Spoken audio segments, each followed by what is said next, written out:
शुरू करते हैं अल्लाह के बाबरकत नाम से जो बड़ा मेहरबान और नहायत रहम वाला है। तमाम तारीफ़ें मेरे अल्लाह रब्बुल इज़्ज़त के लिए हैं। अस्सलाम वालेकुम लिसनर्स, मैं हूँ आप लोगों की होस्ट नौशीन और मैं अपने चैनल खौफनाक कहानियों में अपने सभी सुनने वालों को खुशामदीद कहती हूँ। मैं उम्मीद करती हूँ आप सब लोग खैरियत से होंगे, जहाँ होंगे खुश होंगे। मेरे चैनल की खौफनाक कहानियों को कितना पसंद करते हैं, अपनी राय का इजहार कमेंट बॉक्स में ज़रूर करें। आज आप लोगों के लिए मैं बहुत ज़्यादा दिलचस्प खौफनाक कहानियाँ लेकर आई हूँ जिन्हें आप लोग बहुत ज़्यादा पसंद करेंगे। सिलसिला शुरू करते हैं आज की खौफनाक कहानियों का। बढ़ते हैं आज की पहली खौफनाक कहानी की तरफ। ये खौफनाक कहानी मेरे साथ शेयर करी है सबा अब्बासी। सबा कहती हैं, आज आपके साथ मैं एक ऐसी कहानी शेयर करना चाहती हूँ जो हम लोगों के महल्ले की है। हम लोगों की गली में एक ऐसा घर है कि वो घर मशहूर है कि वो घर आसेब ज़दा है। वहाँ पर कोई भी नहीं रह सकता। वहाँ पर जो कोई भी आता है वो ज़्यादा से ज़्यादा 2 से 3 माह से ज़्यादा उस घर में नहीं रुक सकता। इसी तरह उस घर में एक फैमिली आई तो उन लोगों ने भी तीसरे महीने उस घर को छोड़ने का इरादा कर लिया। तो जब वो लोग जाने लगे तो मेरी अम्मी ने उन आंटी से पूछा कि आप लोग यहाँ पर क्यों नहीं रह पाते, जिस पर उनका ये कहना था कि ये घर बहुत ही ज़्यादा ख़तरनाक है। जब भी रात के टाइम लाइट जाती है या लाइट ऑफ होती है तो हम लोगों को अपने घर वालों की आवाज़ में ही आवाज़ें आना शुरू हो जाती हैं। ऐसा लगता है कि घर वालों की आवाज़ में कोई आवाज़ें दे रहा है। जैसे मुझे ऐसा लगा कि मैं नीचे वाले पोर्शन में थी तो ऊपर वाले छत से मेरी बेटी मुझे आवाज़ें दे रही है। मुझे बड़ी हैरानगी हुई कि रात के टाइम मेरी बेटी ऊपर क्या कर रही है। तो जब मैंने ऊपर जाकर देखा तो वो वहाँ पर थी ही नहीं, बल्कि वहाँ पर कोई भी नहीं था। यही नहीं, मेरी बेटी ने एक दफ़ा ऐसा देखा कि उसको बहुत ज़्यादा गर्मी लग रही थी तो वो छत पर गई, उसे नींद आई हुई थी। तो उसने कहा कि लाइट ऑफ है तो मैं ऊपर जाकर लेट जाती हूँ। जैसे वो ऊपर गई तो हम लोगों के छत के ऊपर भी एक कमरा है, उसका दरवाज़ा खुला हुआ था। तो वहाँ पर क्या देखती है, उस कमरे से बाहर कोई निकला है। वो एक स्याह कलर का वजूद था जिसका कद बहुत ज़्यादा बड़ा था। वो देखते ही देखते गायब हो गया। तो वो बहुत ज़्यादा डर गई और भागती हुई नीचे आई और उसने आकर ये बात हम लोगों के साथ शेयर की। उस घर में रहना बिल्कुल भी आसान नहीं है। वहाँ पर ऐसे जिन्नात हैं जो हर वक्त अपने होने का एहसास दिलाते हैं। इसी तरह से एक दिन ऐसा हुआ, मैं नीचे सहन में बैठी हुई थी तो मेरे बेटे ने मुझे ऊपर से आवाज़ें देना शुरू कर दी कि जल्दी से ऊपर आए। जैसे ही मैं सीढ़ियों में ऊपर जा रही थी मैं बिल्कुल सामने उसको खड़ा देख रही थी। अभी मैं उसके करीब नहीं गई तो वही बेटा मेरा मुझे नीचे से आवाज़ें देकर ये कह रहा था कि अम्मी आप इतनी रात को ऊपर क्यों जा रही हैं। तो मैंने उसको ये कहा कि मुझे तो तुम बुला रहे थे, अभी तुम ऊपर थे। जब मैंने ऊपर देखा तो वहाँ पर एक बहुत ही ज़्यादा ड्रामने चेहरे वाला कोई वजूद खड़ा था जिसकी जिसामत, जिसका लिबास बिल्कुल मेरे बेटे जैसा था। जैसे ही मैंने उसे देखा वहीं पर गिरी और बेहोश हो गई। जब घर वालों ने बेहोश हालत में उठाया, होश आया तो घर वालों ने पूछा कि आखिर क्या हुआ था। तो मैंने सारी बात बताई। उनकी बेटी बहुत ज़्यादा बीमार रहती थी वहाँ पर, क्योंकि उनकी बेटी पर उन जिन्नात का बहुत ज़्यादा असर हुआ था। उसको उस पूरे घर में सबसे ज़्यादा वो जिन्नात दिखाई देते थे। उन लोगों का बहुत बुरा हाल हुआ और उन लोगों ने फिर उस घर को छोड़ने का फ़ैसला किया। फिर उन लोगों ने बिलाखिर उस घर को 3 माह के बाद छोड़ दिया। वो घर आज भी वीरान है, सुनसान है। वहाँ पर कोई भी नहीं जाता, यहाँ तक कि वहाँ पर कोई रह ही नहीं सकता। ये कहानी थी जो सबा अब्बासी ने शेयर की। बहुत शुक्रिया सबा आपका। बढ़ते हैं एक और खौफनाक कहानी की तरफ। ये खौफनाक कहानी कोट मोमेंट से मारिया शेयर कर रही हैं। मारिया कहती हैं कि मैं आपके साथ अपनी ज़िंदगी में पेश आने वाली एक कहानी शेयर करना चाहती हूँ। एक दफ़ा ऐसा हुआ, मैं अपने कमरे में लेटी हुई थी, मैं जाग रही थी, मुझे नींद नहीं आई थी, मैं बिल्कुल वैसे ही मैं लेटी हुई थी। तो मैंने देखा मेरे कमरे में जैसे एक स्याह कलर का कोई साया है, वो कभी एक तरफ जा रहा है और कभी एक तरफ जा रहा है। उसमें बाकायदा मूवमेंट थी और वो शेडो इस तरह का था कि मैं उसको बाकायदा देख सकती थी।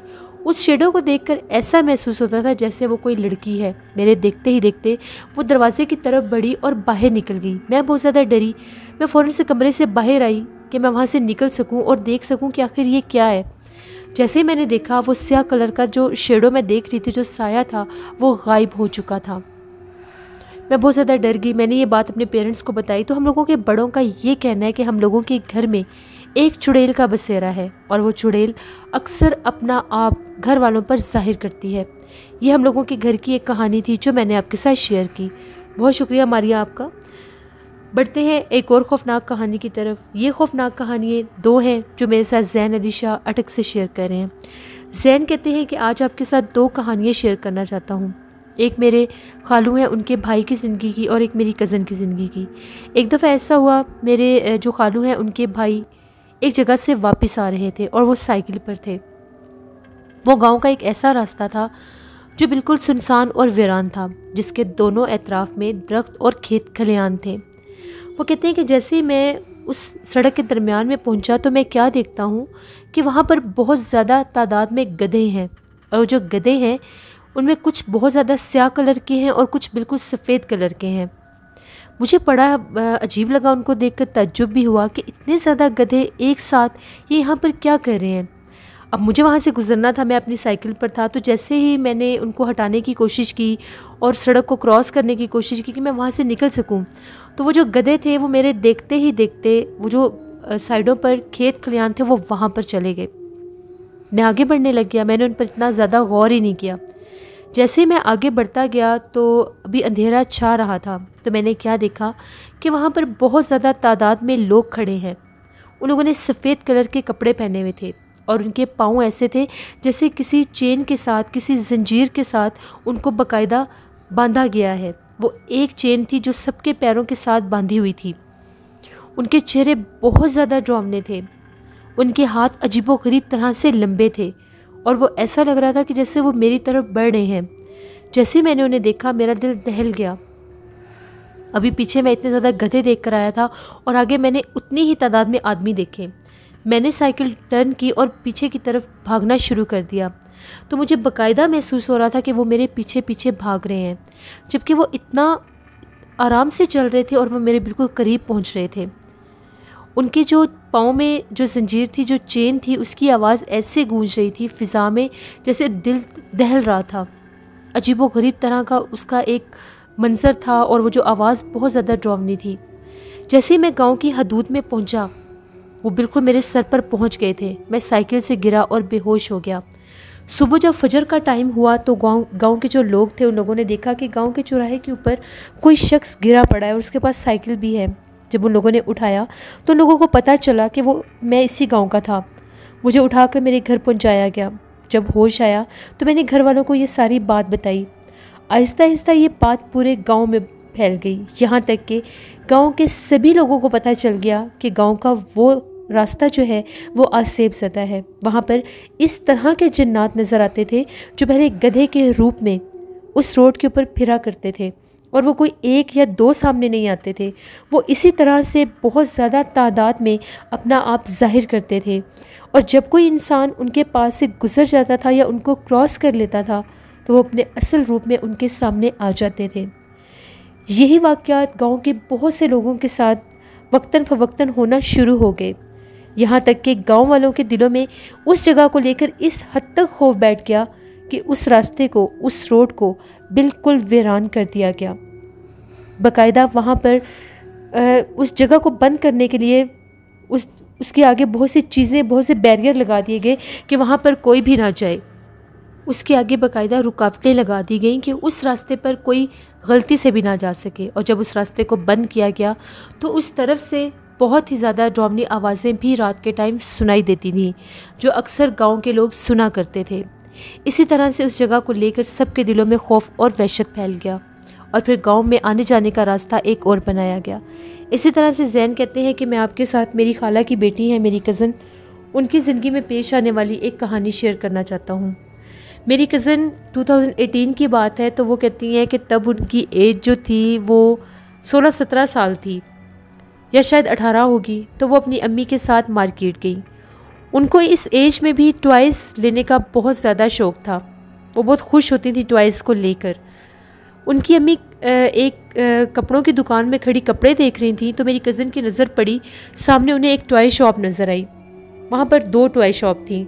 एक जो टॉय शॉप थी वो बंद थी, उसके ऊपर बाकायदा वो जैसे शटर फेंके हुए होते हैं वो बंद थी, लेकिन उसके साथ वाली टॉय शॉप खुली हुई थी। मेरी कज़न उस छोटी सी टॉय शॉप के अंदर गई और वहाँ पर जाकर वो जितने भी वहाँ पर टॉयज़ रखे हुए थे काउंटर्स में उनको देखने लगी। वो कहती है कि मैं चलती चलती उस शॉप के बिल्कुल एंड पर चली गई, तो एकदम से मेरी कमर पर आकर कोई चीज़ लगी। जब मैंने पीछे पलट कर देखा तो वो एक ग्रीन कलर का बॉल था। मुझे लगा शायद किसी रैक में रखा हुआ होगा तो ऊपर से गिर गया होगा। मेरी कज़न ने उसको उठाकर एक साइड पर रख दिया और फिर से ट्वाइस देखने लगी। जैसे ही वो कहती हैं कि मैं दोबारा से मैंने रुख पलटा और मैं ट्वाइस देख रही थी, वही बॉल दोबारा से मेरी कमर पर लगा। अब मेरी कज़न ज़रा डर गई कि ये कैसे पॉसिबल है, अभी मैंने इसको उठाकर ऊपर रैक में रखा है, अगर ये नीचे गिरता भी तो दूसरी साइड पर गिरता, ये मेरी कमर के पास कैसे आकर गिरा और मुझे कैसे लग गया। मेरी कज़न ने वो बॉल उठाया और जाकर वो जो शॉप वाले अंकल थे उनको जाकर ये कहा, अंकल ये बॉल इस तरह से बार बार मुझे लग रहा है, तो ये क्या माशरा है। जिस पर उन अंकल ने ये कहा कि आप ऐसे मजाक कर रही हैं, ये कोई हंसी मजाक का या मस्ती का टाइम नहीं है, जाएँ यहाँ मेरी शॉप से बाहर चली जाएँ। उन अंकल ने डांट दिया मेरी कज़न को। मेरी कज़न बहुत ज़्यादा हर्ट हुई और बाहर आ गई। जैसे वो बाहर निकली तो वो जो उनके शॉप के साथ वाली जो शॉप थी जो बंद थी वो भी खुल गई। मेरी कज़न ने देखा तो उसके काउंटर पर एक अजीबोगरीब चेहरे वाले अंकल बैठे हुए थे। उनकी बहुत बड़ी बड़ी दाढ़ी थी और उनकी जो आंखें थीं वो इतनी बड़ी थीं और वो ऐसे खूनख्वार नज़रों से मेरी कज़न को देख रहे थे। मेरी कज़न ने जब देखा कि ये इतनी डरावनी नज़रों से मुझे देख रहे हैं जैसे अभी मुझे खा जाएंगे, तो वो डर गई। वो तो उस शॉप में गई नहीं और फ़ौरन से जहाँ पर उनकी अम्मी जिस शॉप से कपड़े ख़रीद रही थी वो भागती हुई वहाँ पर आई और आकर मैं अपनी अम्मी को ये कहती हैं कि अम्मी इस तरह से वो सामने खिलौनों वाली शॉप में मैं गई थी तो एक अंकल ने मुझे डांट दिया और इसके साथ वाले जो अंकल हैं वो मुझे बहुत ज़्यादा बुरी नज़रों से देख रहे थे, ऐसा लग रहा था कि जैसे वो मुझे मार देंगे। उनकी अम्मी ने उन्हें बहुत डांटा और ये कहा कि मैंने 1000 दफ़ा मना किया कि मुझे बताए बिना किसी शॉप में ऐसे मत जाया करो, तुम्हें किसने कहा था उस शॉप में जाओ। मेरी कज़न थोड़ी डर गई और मेरी कज़न ने ये कहा कि चलें ठीक है, मुझे कोई टॉय नहीं लेना, हम लोग घर चलते हैं। जिस पर मेरी खाला ने उनको ये कहा कि नहीं, अब तुम ऐसे घर जाओगी तो तुम्हारा दिल ऐसे परेशान रहेगा और तुम उदास रहोगी, और मैं तुम्हें कोई अच्छा सा खिलौना ले देती हूँ। जैसे ही वो मेरी कज़न को लेकर मेरी खाला उन दोनों शॉप की तरफ आई तो उनमें से जो दूसरी शॉप थी जहाँ पर उसने उन अंकल को देखा था वो एक ऐसी जगह थी जैसे कोई खंडर नुमा कमरा है। वहाँ पर कोई शॉप, कोई खिलौना, कोई अंकल थे ही नहीं। मेरी कज़न ने आंटी को ये कहा कि अपनी अम्मी को ये कहा कि देखें यहाँ पर तो अभी शॉप थी, अंकल भी बैठे हुए थे, एकदम से ये जगह खंडर नुमा कैसे बन गई है। फिर वो साथ वाली शॉप में गई तो वो घबराई हुई थी बहुत। मेरी कज़न ने और मेरी खाला ने उनको ये बात बताई कि अभी अभी मेरी बेटी के साथ ये काम हुआ है, ये तो साथ वाली शॉप में जाने लगी थी तो वहाँ पर इसने ये देखा और अब वो शॉप खंडर की तरह बनी हुई है। जिस पर उन अंकल का ये कहना था कि ये शॉप जो थी साथ वाली, ये किसी दौर में ये भी एक टॉय शॉप ही होती थी, लेकिन ये जगह इस हद तक आसेबज़दा थी, यहाँ पर इतने जिन्नात थे कि उन जिन्नात ने यहाँ का जो शॉपकीपर था उसका मर्डर कर दिया था। और जो गेटअप आपकी बेटी बता रही है ये उसी शॉपकीपर का गेटअप था। मैं नहीं जानता कि इसके सामने वो कैसे आ गया। और रही बात बॉल लगने वाली, तो मेरी शॉप में भी इन चीज़ों के कुछ असरात हैं। वो जिन्नात अक्सर मेरी शॉप में भी शरारतें करते हैं। कभी कोई खिलौना गिरा देते हैं, कभी कोई खिलौना अपनी जगह बदल देता है, कभी खुद से वो चलने लग जाता है। जब मैं जाकर देखता हूँ तो वहाँ पर कुछ भी नहीं होता। मैं उन्हें नहीं छेड़ता, मैं उन्हें तंग नहीं करता, इसलिए वो मुझे नुकसान नहीं पहुंचाते। फिर मेरी कज़न जो थी वो बहुत ज़्यादा डर गई और खाला उनको लेकर घर आ गई। ये 2 कहानियाँ थी जो ज़ैन अली शाह ने अटक से शेयर की। बहुत शुक्रिया ज़ैन आपका। बढ़ते हैं एक और ख़ौफनाक कहानी की तरफ। ये ख़ौफनाक कहानी दानियाल शेयर कर रहे हैं जड़ावाला से। दानियाल कहते हैं मैं जड़ावाला का रहने वाला हूँ और आपके साथ अपनी ज़िंदगी में पेश आने वाली एक बहुत ही ज़्यादा डरावनी कहानी शेयर करना चाहता हूँ। ये आज से तकरीबन 8-9 माह पहले की बात है। जो लोग भी जड़ावाला में रहते हैं वो लोग जानते हैं कि वहाँ पर एक बहुत बड़ी नहर है और अब वो जो नहर है वो दोनों साइड से, यानी नहर के जिस तरफ आबादी है, जिस तरफ हम लोग रहते हैं, यहाँ पर तो पहले ही रोड और आबादी थी, लेकिन अब नहर का जो दूसरा हिस्सा है वो भी आबाद हो गया है। वहाँ पर बाकायदा ब्रिज बनाए गए हैं जिनको क्रॉस करके लोग उस तरफ जाते हैं। उस तरफ जितने भी वीरान हिस्से थे, जितने भी वो खाली जंगलात और ऐसी जगह थी, उनको गिरा कर वहाँ पर कॉलोनीज़ और प्लॉट्स बना दिए गए हैं जिनमें बहुत खूबसूरत घर भी हैं। अब वो जो नहर का दूसरा हिस्सा है, नहर की जो दूसरी साइड है, वहाँ पर मेरे चाचू ने घर लिया, उनकी शादी हुई तो वो लोग अपने न्यू घर में ही शिफ्ट हुए। अभी मेरे चाचू की शादी को कुछ ही दिन हुए थे तो रात का टाइम था, तो मेरे बाबा ने मुझे चाचू के घर भेजा। उनके घर हम लोगों ने कोई चीज़ देने जाना था, कोई खाना वगैरह बनाया था, उसमें कोई मीठी चीज़ थी, शायद ज़र्दा राइस थे। तो मेरी अम्मी ने मुझे ये कहा कि जाओ ये चाचू वगैरह के घर भी जाकर दे आओ। वो जो ज़रदा राइस थे वो बाकायदा एक चीज़ में बांधे हुए थे कि वो गिर ना जाएं, और उसके अंदर वो एक बहुत बड़ा सा बाउल था जिसमें वो राइस थे। मैं उनको लेकर अपने बाइक पर से उस तरफ जा रहा था। तकरीबन रात के 9 साढ़े 9 बजे का टाइम होगा। जैसे ही मैंने वो एक ब्रिज क्रॉस किया, तो उसके बाद नहर का कुछ हिस्सा क्रॉस करना पड़ता था। तो जैसे ही मैं उस नहर वाले हिस्से पर से गुज़र रहा था, वहाँ पर उस टाइम कोई भी नहीं था। दूसरी साइड से फिर भी 1-2 लोग गुज़र रहे थे। तो एकदम से मेरे बाइक के आगे एक बहुत बड़ा सा पत्थर आ गया।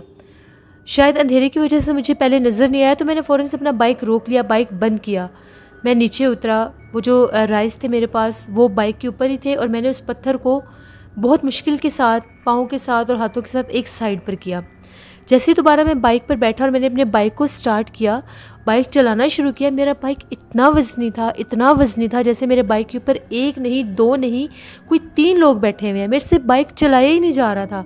वो बाइक जो मैं इतनी आसानी से, इतने आराम से लेकर आ रहा था, वो बाइक चल ही नहीं रहा था। मैं बहुत ज़्यादा, मुझे परेशानी सी होने लगी कि मेरे बाइक को क्या हुआ है। अभी मैं नहर वाले हिस्से पर ही था। मैंने फिर बाइक को रोका, यहाँ तक कि मैंने पूरी सीट को चेक किया, कहीं पर कुछ भी नहीं था।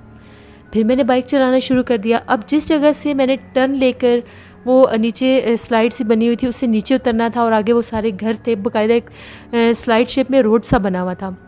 अभी वो मेरे से तकरीबन 15-20 कदम ही दूर था। मैं बाइक चला रहा था और मुझे अजीब लग रहा था। स्टिल मेरा बाइक बहुत वज़नी था। मेरे कंधे के ऊपर एक हाथ आया। वो हाथ इस तरह से था जैसे वो स्याह कलर का कोई हाथ था, बिल्कुल काला हाथ था, जला हुआ हाथ जैसे होता है। बहुत लंबे नेल्स भी थे। जैसे मैंने वो हाथ देखा, मैं तिरछी नज़रें करके उस हाथ को देख रहा था। मेरे दिल बहुत ज़ोर से धड़कने लग गया। मैंने पूछा, कौन है यहाँ, कौन बैठा हुआ है मेरे पीछे? जब मैंने पीछे गर्दन घुमाकर देखा, वहाँ पर कोई भी नहीं था। मेरी हालत बहुत ज़्यादा बुरी हो गई। मैं जितना तेज़ बाइक चलाना चाह रहा था, मेरे से बाइक चल ही नहीं रहा था। मेरे हाथ कांप रहे थे और मेरा दिल बहुत ज़ोर से धड़क रहा था। अब बिल्कुल वो जो मोड़ था, वो मोड़ आ गया जहाँ से मैंने नीचे उतरना था। जैसे ही मैंने टर्न लिया, मेरे से वो बैलेंस ही नहीं हुआ बाइक। मैं उसी वो जो स्लोप रोड था, वहीं से मैं फिसल गया और मैं नीचे गिर गया। वो राइस भी नीचे गिर गए और मैं भी गिर गया। जैसे ही वो राइस नीचे गिरे और वो जो बांधा हुआ था, जो कपड़ा जिसमें वो बांधे हुए थे दस्तरखान में, वो खुल गया। मेरी हैरत की कोई हद नहीं थी कि उनमें राइस का एक दाना भी नहीं था। वो खाली बाउल था। वो राइस कहाँ गए मैं नहीं जानता। मैं लेकर आया था घर से इतने भारी, वो गायब हो गए। जैसे मैंने उन बर्तनों को उठाया, मैंने अपना बाइक उठाया, मुझे काफ़ी ज़्यादा चोट आई। तो वो जो नहर वाली जगह थी, मुझे वहाँ पर बिल्कुल उसी पटरी के ऊपर मुझे चमकती हुई आंखें नज़र आईं। वो 3 से 4 आंखें थीं, लेकिन उनका कोई वजूद नहीं था। जैसे हवा में वो आंखें मुझे सही वो चमकती हुई आंखें नज़र आईं। अब मेरी हालत बहुत ज़्यादा ख़राब होगी। मैंने चीखना शुरू कर दिया, मैंने शोर मचाना शुरू कर दिया। मेरा शोर सुन के पास और भी घर थे, वो उन घरों के लोग बाहर आ गए। उन लोगों ने जब मुझे देखा तो मेरा बाइक ज़मीन पर था और मैं खुद ज़मीन पर बैठा चीख रहा था। मुझे लोगों ने उठाया और पूछा कि तुम्हें क्या हुआ है। मैंने उन्हें सारी बात बताई, मेरा बाइक उठाया। वो लोग मेरे चाचू को भी जानते थे। वो लोग मुझे चाचू के घर लेकर गए। जब मैं वहाँ पर पहुँचा, मेरे हाथ भी ज़ख्मी हुए थे क्योंकि मैं गिरा था ऊपर से, और मेरा बाइक भी बहुत ज़्यादा टूट गया था। चाचू भी देखकर बहुत ज़्यादा हैरान हो गए कि ये कैसे मुमकिन है। वो जो बर्तन देखे उनमें कुछ भी नहीं था। फिर मेरे अब्बू को उन्होंने कॉल की, उनको बताया। वो लोग फिर आ गए। मुझे देखकर सब बहुत ज़्यादा परेशान हो गए। मुझे बहुत सख्त बुखार हो गया था, मेरी तबीयत इस हद तक ख़राब हो गई थी। फिर मुझे अब्बू घर साथ लेकर गए। सब मेरे से बार बार पूछ रहे थे कि तुम्हें कैसा महसूस हुआ। मैंने वो जगह भी दिखाई जहाँ पर मेरे साथ ये माजरा हुआ था।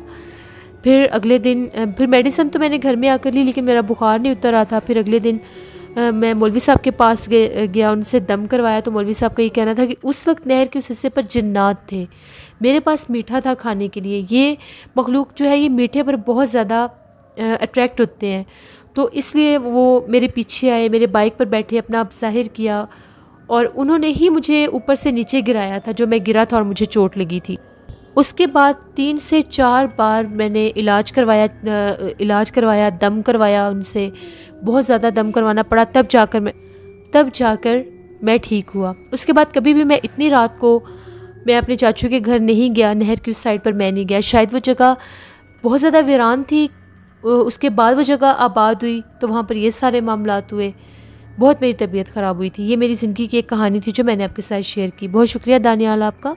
बढ़ते हैं एक और ख़ौफनाक कहानी की तरफ। ये ख़ौफनाक कहानी फ़ौज़िया शेयर कर रही हैं। फ़ौज़िया कहती हैं, मैं सरगोदा की रहने वाली हूँ और आपके साथ अपनी ज़िंदगी में पेश आने वाली एक बहुत ही ज़्यादा डरावनी कहानी शेयर करना चाहती हूँ। ये बात आज से 7-7.5 साल पहले की है।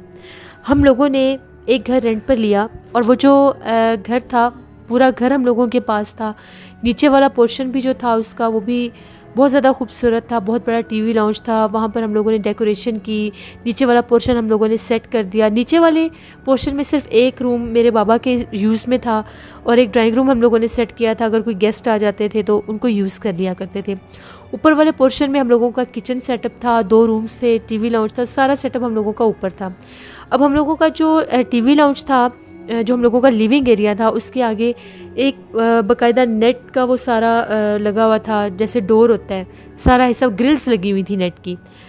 तो हम लोगों ने बाहर बहुत बड़ा सहन भी था, वहाँ पर हम लोगों ने काफ़ी ज़्यादा पौधे रखे हुए थे और एक साइड पर हम लोगों का एक इस तरह से शेड लगा हुआ था कि अगर कोई बारिश आ जाए तो उसके नीचे वॉशिंग मशीन, चारपाइयाँ या इस तरह की चीज़ें आप रख सकते हैं। उसके आगे भी हम लोगों ने कर्टन्स लगाए हुए थे, मोटे वाले कर्टन्स लगाए हुए थे। और एक साइड पर हम लोगों ने आयरन स्टैंड रखा हुआ था, वहाँ पर हम लोगों ने कपड़े वगैरह हम लोग प्रेस कर लिया करते थे। हम लोगों ने कहीं जाना था, हम लोगों के रिलेटिव्स थे तो हम लोगों ने उनके घर जाना था, तो मुझे अम्मी ने ये कहा कि अपने भी कपड़े प्रेस कर दो और अपने बहन भाइयों के भी कपड़े प्रेस कर लो। मैं अपने बहन भाइयों में से बड़ी थी। रात बहुत हो गई है, कपड़े प्रेस कर लो, क्योंकि अक्सर सुबह के टाइम लोड शेडिंग हो जाती थी तो लाइट नहीं होती थी, तो फिर जाने में प्रॉब्लम होती थी। मैंने अम्मी से ये कहा कि ठीक है, मैं थोड़ा सा काम कर रही हूँ, मैं अभी जाकर कपड़े प्रेस कर लेती हूँ। शदीद सर्दियों का मौसम था, शायद दिसंबर स्टार्ट था, तो हम लोग वहीं पर कपड़े प्रेस किया करते थे। जब सर्दियाँ होती थी तो हम लोगों जो शेड सा बना हुआ था उसके नीचे हम लोग आयरन स्टैंड कर लेते थे। आगे मोटे कर्टन्स भी होते थे, तो वहाँ पर फील नहीं होती थी इतनी ठंड, बल्कि वो जगह बहुत ज़्यादा वार्म सी हो जाती थी। वहाँ पर सामान भी रखा हुआ था, वॉशिंग मशीन भी रखी हुई थी, इसलिए वहाँ पर बाकायदा हम लोगों ने एक ट्यूब लाइट भी लगाई हुई थी। उसकी बाहर वाली साइड पर वॉशिंग एरिया था। मैंने अम्मी से कहा कि मैं अभी कपड़े प्रेस कर रही हूँ, मैं टीवी पर शायद कुछ देख रही थी। जब मैं उठी तो 1:45 बजे का टाइम हो गया था। हम लोगों का अपना घर था, इतना ख़ास डर वगैरह भी नहीं लगता था। जैसे ही मैं वहाँ पर कपड़े प्रेस करने लगी, सब घर वाले रूम में थे, सब अपने अपने कमरों में सो रहे थे, तकरीबन सो चुके थे। हम लोग सारे एक कमरे में ही सोते थे, बहन भाई अम्मी, हम लोग सब एक कमरे में सोते थे। सिर्फ मेरे अब्बू जो थे वो नीचे वाले पोर्शन में सोया करते थे। मैं वहाँ पर कपड़े प्रेस कर रही थी। अभी मुझे कपड़े प्रेस करते हुए तकरीबन 10-15 मिनट गुजरे होंगे। मैंने 1 से 2 ड्रेस अभी प्रेस ही किए थे।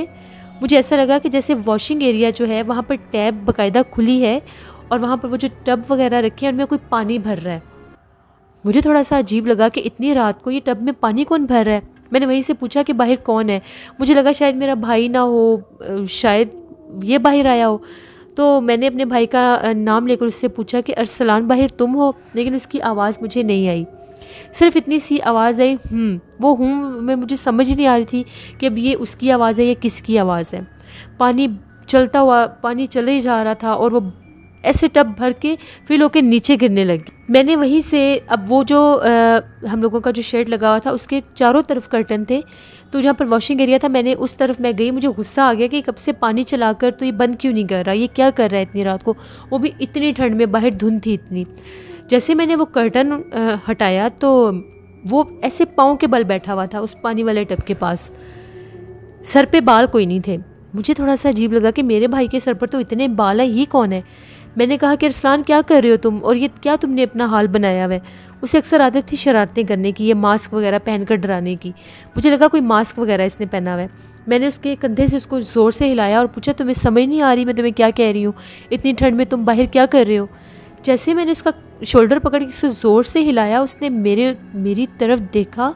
वो इतना डरावना कोई चेहरा था, मैं उसको देखकर मुझे मेरी हालत ही गैर होगी। मैंने चीखना शुरू किया और पता नहीं मैं कैसे भागी और मैं कहाँ भागी, पता नहीं, शायद मैं नीचे आ गई कि मैं कहाँ गई। ऊपर से मैं नीचे भागी, मुझे इतना डर लग रहा था कि मैं वहाँ से निकल जाऊँ। जैसे मैं नीचे भागी, अब्बू भी जाग गए, वो डर गए कि पता नहीं क्या हो गया, कोई चोर आ गया। अम्मी ने भी शोर मचाया हुआ ऊपर से कि क्या हो गया, कोई करंट ना लग गया हो। सारे नीचे भागे। तो उस वक्त मैं गैरेज में खड़ी चीख रही थी। मैंने उन्हें ये बताया कि बाहर मैंने किसी को देखा है, उसका ये हुलिया था। मेरा भाई भी आ गया। मैंने ये कहा कि ये बिल्कुल मुझे अरसलान लग रहा था, मैं समझ रही थी कि अरसलान है। लेकिन वो इतना डरावना था, जब ऊपर जाकर देखा तो वहाँ पर पानी वाला टब भरा हुआ था, पानी बाहर बह भी रहा था और जो टैप थी वो स्टिल खुली हुई थी। अब मेरी बात पर सबको यकीन आ गया। मुझे ऊपर लेकर गए, पानी पिलाया, मुझे दम वगैरह किया। अम्मी ने मुझे कहा कि शायद बहुत ज़्यादा रात थी इसलिए तुम डर गई हो, कि बाहर पौधे वगैरह रखे हुए थे, गुलाब के फूल भी थे, चमेली के फूल भी थे, वो रात की रानी भी थी तो उनकी खुशबू बहुत महका करती थी। अम्मी को ये लगा कि शायद कोई जन्नात वगैरह अक्सर अपना आप ज़ाहिर कर देते हैं। अब मैं बिल्कुल दरवाज़े के साथ मेरा बेड होता था, मैं वहाँ पर लेटी हुई थी।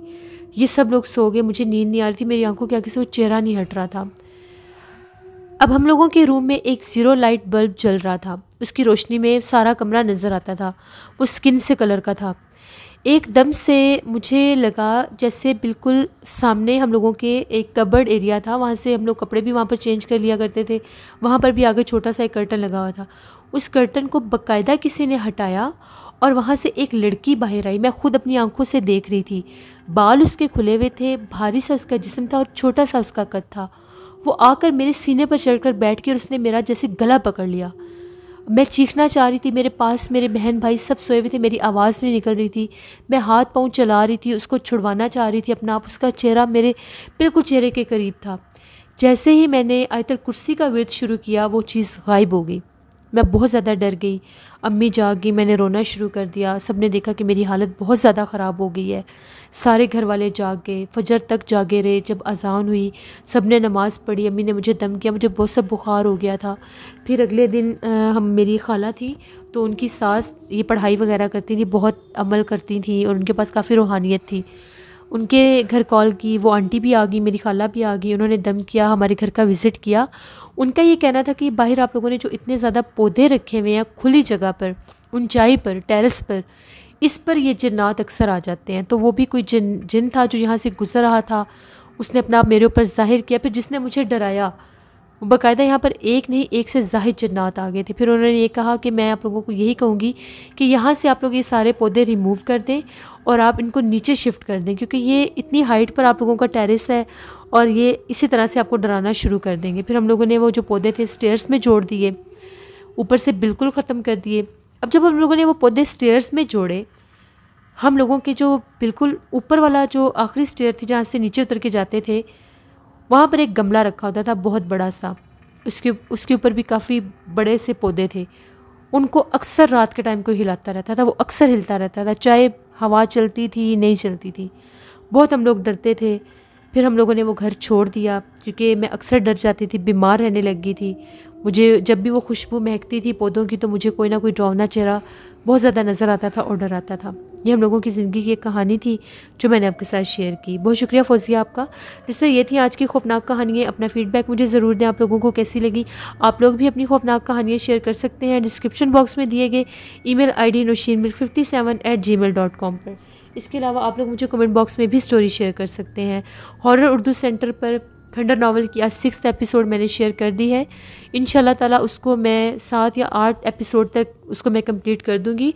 जिन लोगों ने अभी तक विज़िट नहीं किया, बहुत हॉरर नावल है, उसको जाकर ज़रूर विज़िट करें। मेरे हॉरर उर्दू सेंटर को सब्सक्राइब करें, उसे भी सपोर्ट करें जैसे आपने खौफनाक कहानियों को सपोर्ट करके इतना सक्सेसफुल किया है। मेरी कज़न का चैनल है उर्दू कहानियाँ अफसानवी नावल, और वहाँ पर आपको बहुत अच्छी स्टोरीज सुनने को मिलेंगी। उनको भी जाकर सब्सक्राइब करें, उनका लिंक आपको डिस्क्रिप्शन में मिल जाएगा। नीलम वॉइस ऑफिशियल मेरी सिस्टर का चैनल है, हॉरर स्टोरी चैनल है, उनको भी जाकर सब्सक्राइब करें, सपोर्ट करें। इंशाल्लाह कल आप लोगों के साथ फिर मुलाकात होगी किसी नई खौफनाक कहानी में। अपना बहुत सा ख्याल रखिएगा, अपनी ढेरों दुआ में मुझे मेरे पेरेंट्स को ज़रूर याद रखिएगा। Thank you for watching, stay blessed, अल्लाह निगहबान।